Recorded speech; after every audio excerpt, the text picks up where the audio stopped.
사람들이 살아가면서 우리 그 일상의 모든 삶에서 이렇게 일어나는 여러 가지 사건 사고들을 보면은 그런 원인들이나 그 왜 이런 일들이 생겼을까에 대한 그런 것들을 좀 보면은 대부분이 그 소유에 대한 문제라는 것을 우리가 생각하게 됩니다. 선악과를 먹음으로 말미암아 육신의 정욕에 의한 것에서부터 안목의 정욕과 이생의 자랑에 대한 것까지 많은 그런 우리가 소유할 수 있는 것들이 참 많이 있습니다.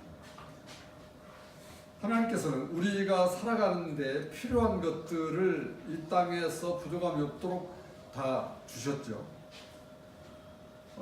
그런데 문제는 그 소유가 욕심에서 그리고 탐욕으로 발전해 가는 것이었습니다.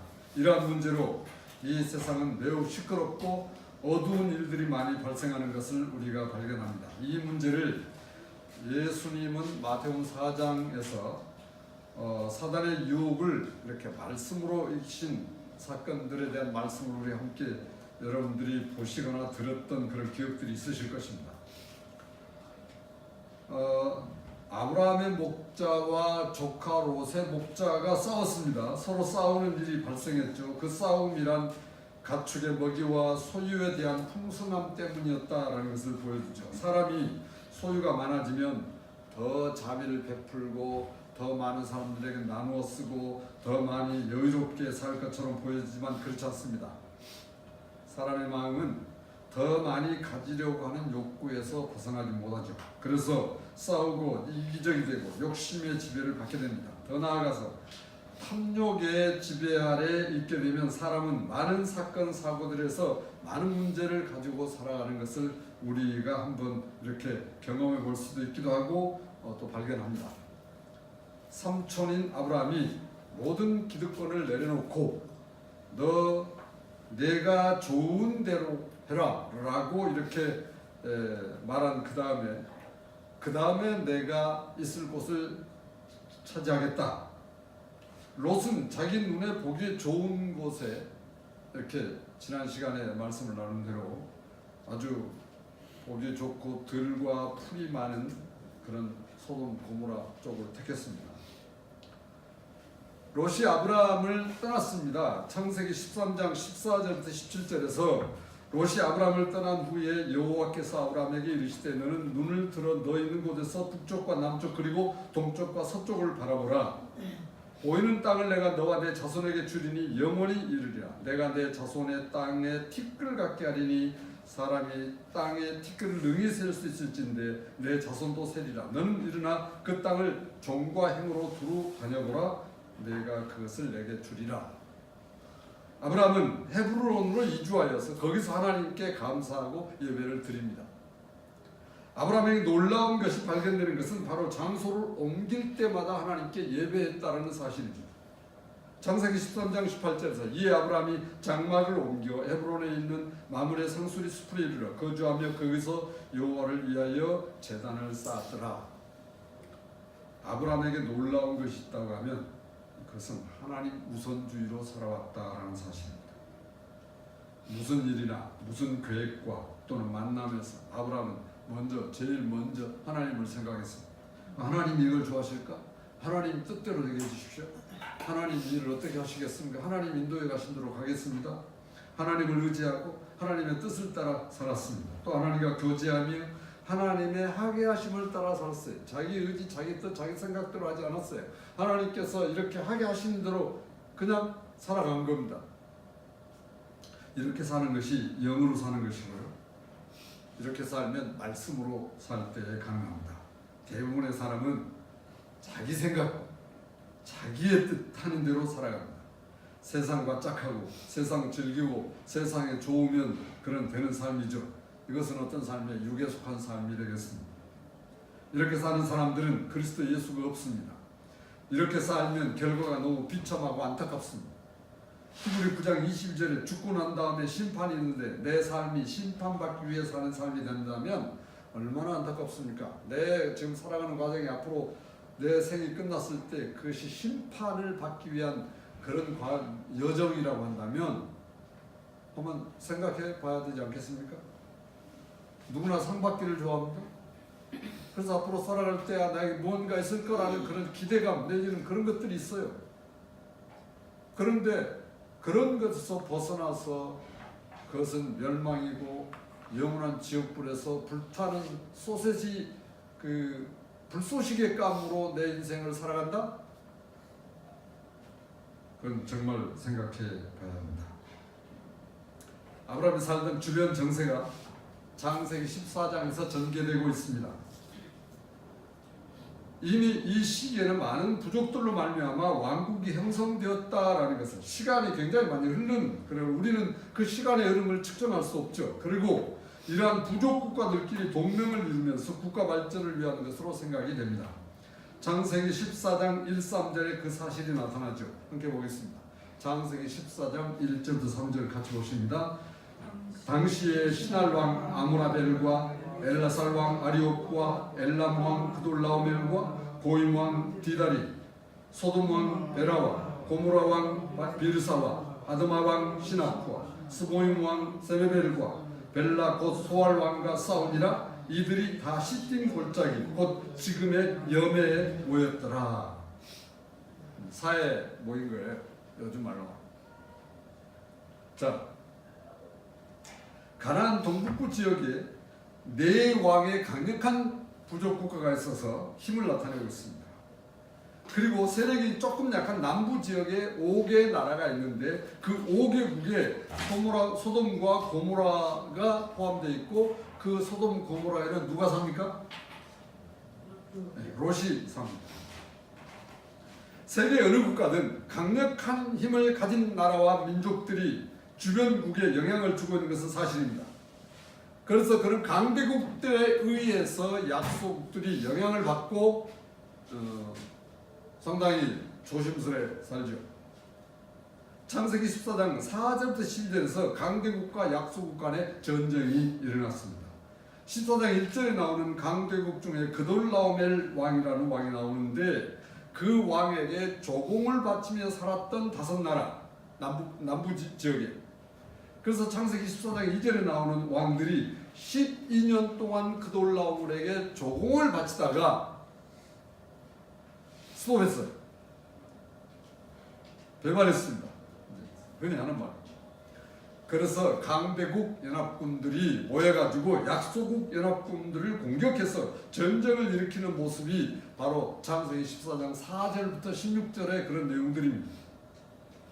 아브라함 조카 롯이 살고 있는 소돔 고모라는 약소국의 연합국인지라 전쟁 중에 모여서 하다가 역청구더기에 빠져서 소돔 고모라 왕도 죽고 혼란이 일어나고 그 결과 전쟁의 패함으로 말미암아 모든 재산들이 다 빼앗겨졌고 모든 백성들은 다 늘 그렇듯이 포로로 잡혀갔습니다. 창세기 14장 11, 12절을 함께 보시죠. 같이 보겠습니다. 네 왕이 소돔 고모라의 모든 재물과 양식을 빼앗아 가고 소돔에 거주하는 아브라함의 조카 롯도 사로잡고 그 재물까지 노략하여 갔더라. 우리는 창세기 13장에서 아브라함과 롯의 거주지 문제로 선택권을 아브라함이 먼저 롯에게 주었던 것을 기억합니다. 롯이 택한 곳이 바로 창세기 14장 11, 12절에 나타난 대로 이렇게 소돔 고모라였다는 것을 여러분이 이제 알고 계세요. 물론 우리는 앞날을 알 수가 없습니다. 그러나 분명한 사실은 어떤 것을 택하든 그것은 하나님의 뜻대로 되어지기를 소망하는 마음이 여러분의 믿음인 줄로 믿습니다. 물론 롯도 그랬을 수도 있겠죠. 그러나 아브라함은 그 자기 조카에 대한 최대한의 배려를 했습니다. 롯이 조금이라도 영적인 안목이 있었다고 한다면 아마도 소돔 고모라 쪽을 택하지 않았겠고 상황이 좀 많이 달라졌을 거라고 생각이 듭니다. 창세기 14장 13절을 보겠습니다. 자, 창세기 14장 13절입니다. 같이 봅니다. 시작. 도망한 자가 와서 히브리 사람 아브라함에게 알리니 그때 아브라함이 아모리족 속 마므레 상수리 숲을 근처에 거주하였더라. 마므레는 에스골의 형제요 또 아넬의 형제라. 이들은 아브라함과 동맹한 사람들이더라. 여러분들이 말씀을 들으면서 성경을 읽고 하는 것은 여러분들이 이렇게 그 모든 말씀을 끊어지지 않고 그래야 이 말씀 이해가 될 수 있어. 처음부터 끝까지. 도중에 정신 따로 딱 가보면 잘 이해가 안 돼서 마음이 틀어지게 되면 이 말씀을 다 이렇게 우리가 알기 어렵습니다. 아브라함은 그 전쟁 중에서 한 사람이 자기에게 와서 그 상황을 보고하는 내용을 우리가 봅니다. 그 창세기 14장 13절에서 아브라함을 히브리 사람 아비라고 이렇게 히브리 사람 아브라함이라고 이렇게 표현을 합니다. 그 13장 초반에 보시죠. 뭐라고 그랬습니까? 도망한 자가 와서 히브리 사람 아브라함에게 알리니 그랬어요. 최초로 히브리 사람 아브라함이라고 얘기 나옵니다. 그리고 우리는 쭉 신약에 와서 히브리 서신서가 있죠. 그 서로 연관됩니다. 이런 잘 우리가 알고 계시면 도움이 돼요. 아브라함을 히브리 사람이라고 이렇게 표현하고 있어요. 창세기 10장 21절에서 셈은 에벨 온 자손의 조상이요 그렇습니다. 이렇게 하신 것으로 보아 히브리 사람으로 나타나는 셈족의 에벨로 표현되고 있습니다. 아브라함은 유대민족의 아버지인 최초의 히브리 사람으로 표기되고 있습니다. 히브리의 어글은 건너다라는 그런 파생된 말입니다. 아브라함이 아마도 유브라데스 강을 건너왔던 사람으로 그렇게 알려지고 있습니다. 창세기 12장 1절 이하 여러분을 보시면 어떻게 아브라함이 했다는 것을 알 수 있어요. 우리 그동안 들어왔어요. 하나님이 콕 집었어요. 아브라함을. 너는 너의 본토 친척 아비 집을 떠나 내가 너에게 약속한 땅으로 가라. 그 약속한 땅이 어떤 땅입니까? 가나안입니다. 거기서 갈대아 우리에서 가나안을 가려면 강을 건너야 돼요. 그러니까 가나안 입장에서 보면 강 건너온 사람이죠. 그래서 히브리 사람이 되었던 것이죠. 그래서 아브라함의 자손 이스라엘 사람들을 가리키는 관용적 표현이 되었습니다. 그러므로 히브리인으로 불려지는 것은 이스라엘 사람을 배타적인 의미로 불려질 때 사용되었다고 합니다. 별로 칭찬하거나 히브리 사람 막 존경하는 그런 그 친구가 아니에요. 부러워서 우리가 하는 그런 친구가 아니에요. 좀 이렇게 배타적이고 너희는 좀 뭐 별 볼 일 없어. 너희 민족이 뭐 어때서 뭐 그런 좀 아브라함의 그 조카 롯의 가족과 모든 소유가 다 잡혀갔다. 아브라함이 이런 소식을 들었어요. 가만히 있겠어요? 아브라함이? 그렇지 않죠. 14장 14절부터 16절 한번 보실까요? 그럼 여러분 더 이제 자세히 알 수 있습니다. 가서 보겠습니다.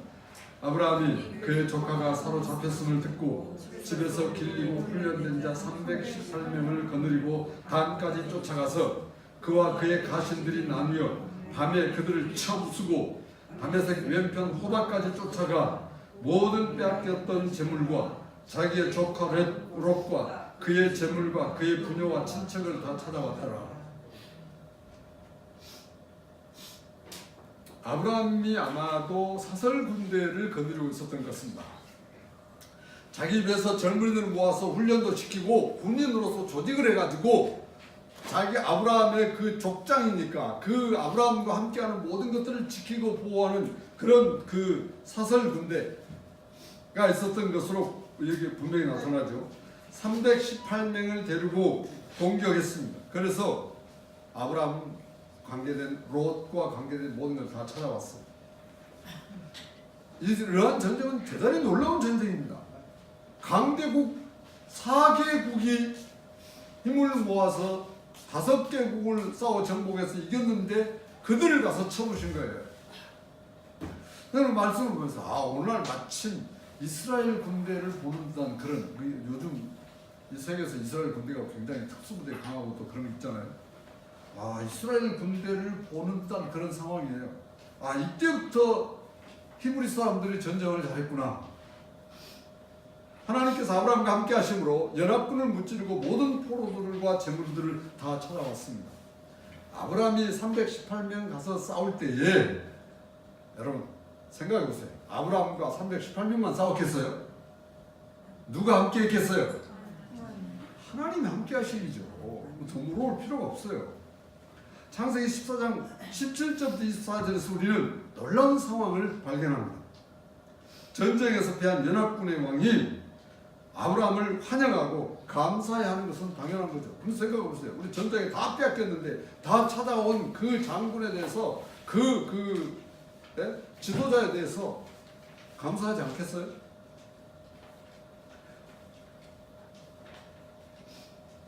소돔 왕이 아브라함을 영접했습니다. 이어서 살렘 왕 멜기세덱이 떡과 포도주를 가져왔습니다. 우리는 17절 이하에서 아브라함과 멜기세덱 왕 사이에 하나님에 대하여 어떻게 표현한지를 우리가 발견할 수 있습니다. 자, 18절을 보겠습니다. 18절 같이 보십니다. 살렘 왕 멜기세덱이 떡과 포도주를 가지고 나왔으니 그는 지극히 높으신 하나님의 제사장이었더라. 멜기세덱이 누구였어요? 하나님의 제사장. 그냥 하나님의 제사장이에요? 지극히 높으신 하나님의 제사장이었어요. 멜기세덱 어떤 인물인지를 먼저 밝히고 이것은 지극히 높으신 하나님의 제사장이라고 표현을 합니다. 제사장이란 용어가 최초로 사용되고 있습니다. 우선 우리는 그 이름 멜기세덱, 멜기는 왕이란 뜻이에요. 멜레크에서 나온 것이고 세덱은 의라는 단어가 됩니다. 체덱에서 나온 그런 것이죠. 그대로 번역하면 의의 왕이 됩니다. 살렘은 평강이라는 뜻이기 때문에 의의 왕이요 평강의 왕이라는 것을 발견하죠. 이러한 멜기세덱이 누구냐? 지극히 높으신 하나님의 제사장이라고 나타내고 있습니다. 그러면 멜기세덱이 지극히 높으신 하나님의 제사장이라고 꼭 이렇게 나타내야 할 필요가 있느냐? 이 누구를 오늘 우리가 수천 년이 지난 오늘 우리가 이 말씀을 보면서 그러면 과연 이 멜기세덱 지극히 높으신 하나님의 제사장 된 이 멜기세덱이 누구를 우리에게 나타내려고 하나님께서 이렇게 말씀하셨을까? 사랑교회 성도들은 다 알아요. 자, 이제 증명을 해드려야죠. 히브리서 5장 5, 6절을 보면 손이 빠르신 분은 찾으셔도 좋고요. 또한 이와 같이 그리스도께서 대제사장 되심도 스스로 영광을 취하심이 아니요 오직 말씀하신 이가 그에게 이르되 너는 내 아들이니 내가 오늘 너를 낳았다 하셨고 또한 이와 같이 다른 데서 말씀하실 때 내가 영원히 멜기세덱의 반차를 따르는 제사장이라 하셨으니 확실하게 드러내죠. 시편 110편 4절에서 여호와는 맹세하고 변하지 아니하시리라 이르시기를 너는 멜기세덱의 서열을 따라 영원한 제사장이라 하셨도다. 이 예수님을 나타내고 하는 표현입니다. 히브리 7장 1절부터 4절을 들어보세요.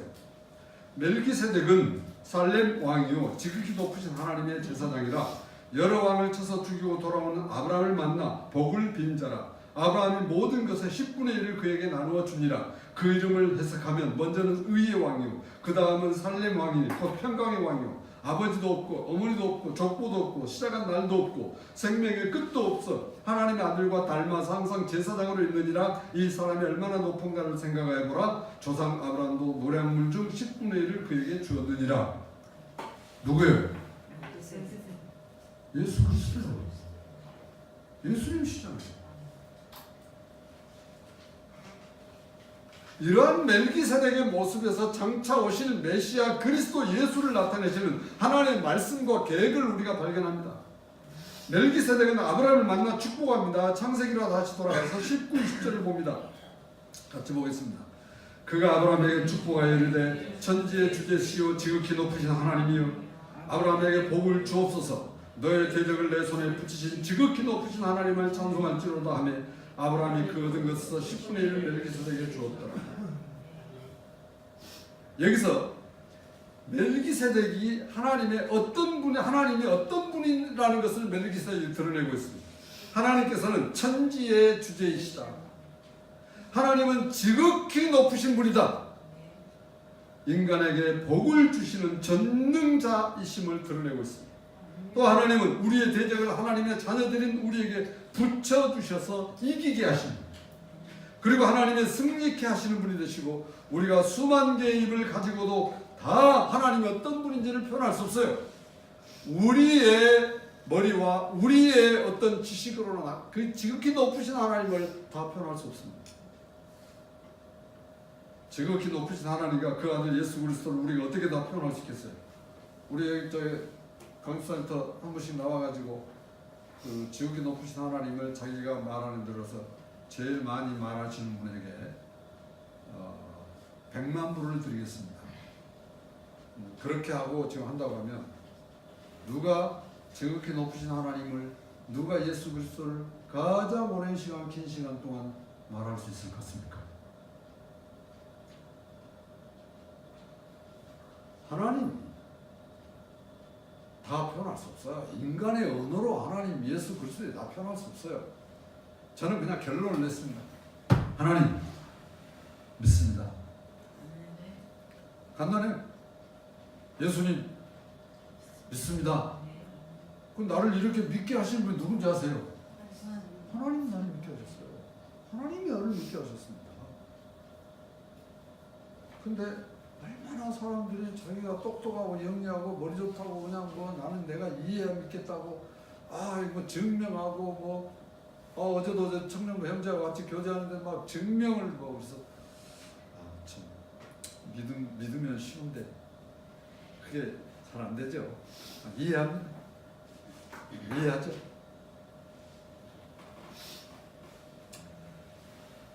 근데 우리는 여기서 이제 그 멜기세덱이 아브라함을 축복하니까 아브라함이 10분의 1을 드리잖아요. 이 10분의 1도 이제 성경에 최초로 나오는 거예요.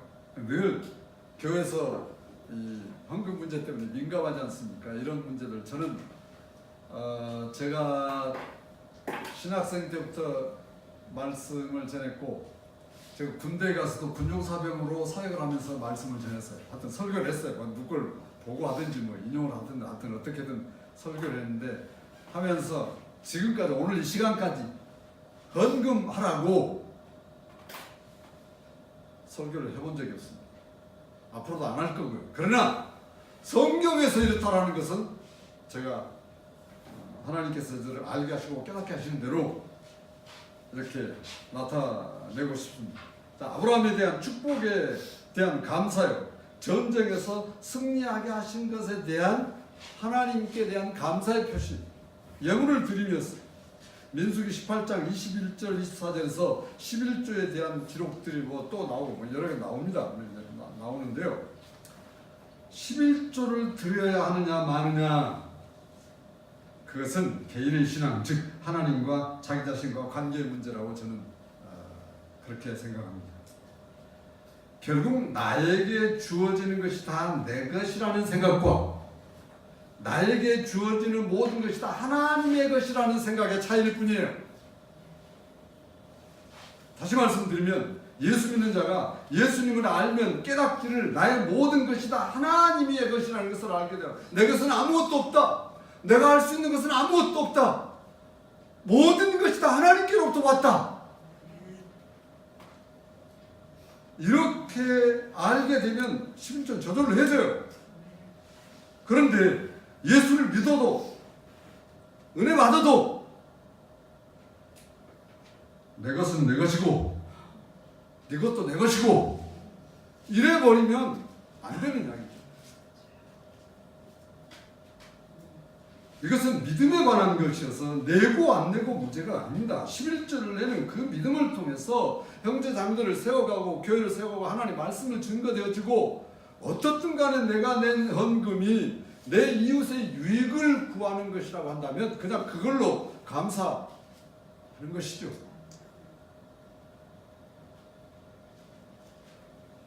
물론 뭐 그걸 다양한 여러 가지 제가 말씀드리고 싶진 않습니다. 여러 가지 문제가 있고 다 있다는 여러분도 아시는 거기 때문에 그런 것을 나누고 싶은 게 아니에요.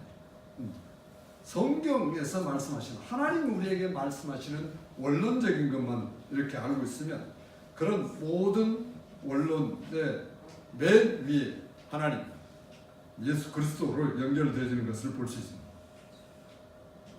그래서 그리스도인들은 모든 일에서 믿음으로 즉 예수 그리스도로 말미암아 드리고 예수 그리스도로 받고 예수 그리스도로 봉사하고 예수 그리스도로 말미암아 헌신하게 되어지는 것이죠. 아브라함이 멜기세덱에게 10분의 1을 주었다는 것은 장차 오실 메시아를 예수 그리스도를 믿음으로 바라보는 거예요. 이어서 소돔 왕이 아브라함에게 이렇게 말합니다. 창세기 14장 21절에서 소돔 왕이 아브라함에게 이르시되 사람은 내게 보내고 물품은 내가 가지라. 아브라함이 22절 보세요. 22절. 자, 아브라함 뭐라고 했습니까? 22절 크게 한번 같이 보겠습니다. 시작. 아브라함이 소돔 왕에게 이르되 천지의 주제이시오 지극히 높으신 하나님 여호와께 내가 손을 들어 맹세하노니. 아브라함은 오직 누구만 의지했어요? 하나님만 의지했어요. 지극히 높으신 하나님 여호와께 손을 들어 맹세하는 것은 아브라함이 어떤 상황과 현실이든지 오직 하나님만 의지하겠다라는 하나님이 주신 믿음의 결단이죠. 앞으로 어떤 일이 다가오든지 나는 오직 예수님만 하나님만 의지하겠다는 담대한 믿음을 보여주고 있습니다. 그래서 아브라함은 소돔 왕이 말한 대로 재물에 손대지 않겠다고 말합니다. 23절을 같이 보겠습니다. 23절. 내 말이 내가 아브라함에게 치부하였다 할까 하여 내게 속한 것은 실 한 오락이나 들매끈 한 가닥도 내가 가지지 아니하리라. 이것은 내가 부자되고 승전한 장군이 된 것은 소돔 왕의 덕택이야 라는 말을 듣지 않겠다는 겁니다. 내가 이렇게 승리하고 내가 이렇게 부자가 되고 내가 이렇게 놀라운 것은 하나님의 은혜야. 하나님께서 이 전쟁에서 하나님께서 나로 하여금 이렇게 도우셔서 내가 그것은 다 찾아온 것이지, 소돔 왕이 주겠다는 재물을 받았다면 많은 사람들이 아브라함에 대하여 말하기를 저 소돔 왕이 다 줬대. 아브라함은 저 소돔 왕이 다 주어서 저렇게 부자가 된 거야. 그렇다면 아브라함의 하나님 어떻게 되겠습니까? 그래서 아브라함이 지금의 아브라함 된 것은 오직 하나님의 은혜로 된 것을 드러냅니다. 지극히 높으신 하나님께서 자신을 여기까지 인도하셨고, 하나님께서 지극히 높으신 하나님께서 전쟁에 승리하게 하셨습니다. 지극히 높으신 하나님께서 조카의 가족들과 조카의 재물까지 다 찾아오게 하셨습니다. 지극히 높으신 하나님께서 아브라함과 함께 하셨고, 지극히 높으신 하나님께서 갈대아 원에서 아브라함을 불러냈습니다. 그러기 때문에 아브라함은 그 하나님을 알고 순종할 수 있었고, 아브라함을 움직이도록 이렇게 그 마음에 힘을 주신 분이 바로 하나님이셨습니다. 하나님께서 아브라함에게 믿음을 더하셨고, 그래서 하나님의 도우심 외에는 어떤 도움도 받지를 않았던 것이죠.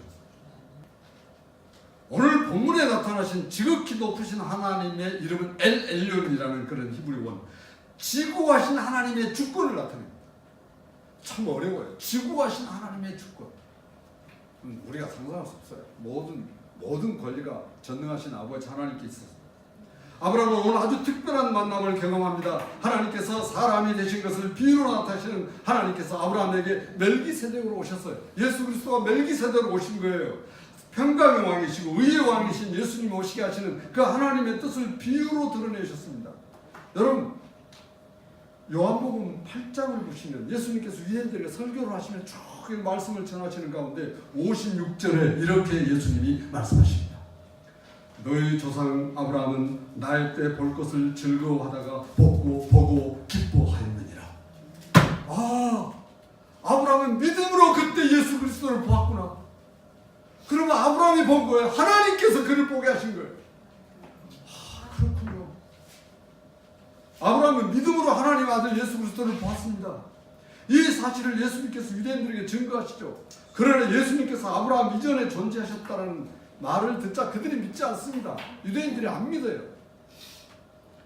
지극히 높으신 하나님의 제사장인 멜기세덱은 히브리 6장 20절에서 그리로 앞서가신 예수께서 멜기세덱의 반차를 따라 영원한 대제사장이 되어 우리를 위하여 들어가셨느니라. 장차 오실 메시아를 드립니다. 히브리 7장 3절에서 아버지도 없고 어머니도 없고 족보도 없고 시작한 날도 없고 생명의 끝도 없어 하나님의 아들과 닮아 항상 제사장으로 있느니라.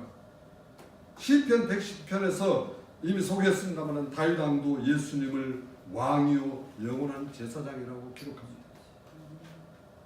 아브라함은 멜기세덱에게 받은 10분의 1을 드림으로 지극히 높으신 하나님을 찬양하며 감사를 돌렸습니다. 지극게 높으신 하나님을 어떻게 우리가 다 이해할 수 있겠습니까?